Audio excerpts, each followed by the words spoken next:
আল্লাহ রাসূল সাল্লাল্লাহু আলাইহি ওয়াসাল্লামের একজন সাহাবী সহিহ মুসলিমে এসেছে, সাহাবীর নাম হচ্ছে রাবিআ। কি নাম? ওনার নাম হচ্ছে রাবিআ ইবনু কাব আল আসলামি রাদিয়াল্লাহু তাআলা আনহু।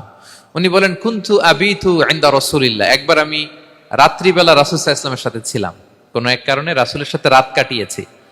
তো রাসূল সাল্লাল্লাহু আলাইহি ওয়াসাল্লাম যেহেতু তাহাজ্জুদের সালাত পড়েন, তো তিনি বলেন, আমি মাঝরাতে উঠে একটা গামলা দিয়ে, পাত্র দিয়ে অজুর পানি নিয়ে আসছি বিশ্বনবীর জন্য, এনে দিলাম।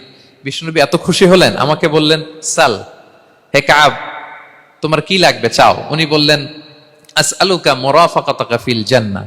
উনি বললেন, ইয়া রাসূলুল্লাহ, আপনি যদি কিছু চাইতেই বলেন তাহলে আমি জান্নাতে আপনার সাথে থাকতে চাই।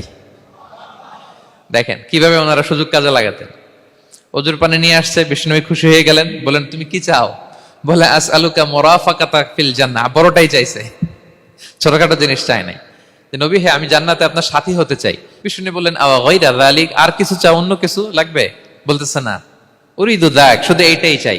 তখন বিষ্ণু সাল্লাল্লাহু আলাইহি ওয়াসাল্লাম বললেন, আইন্নি আলা নাফসিকা বিকাসরাতি সুজুদ, এই মর্তবা যদি তুমি চাও তাহলে বেশি বেশি সেজদায় লুটিয়ে থাকো।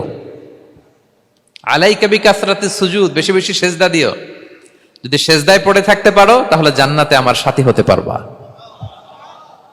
আল্লাহু আকবার।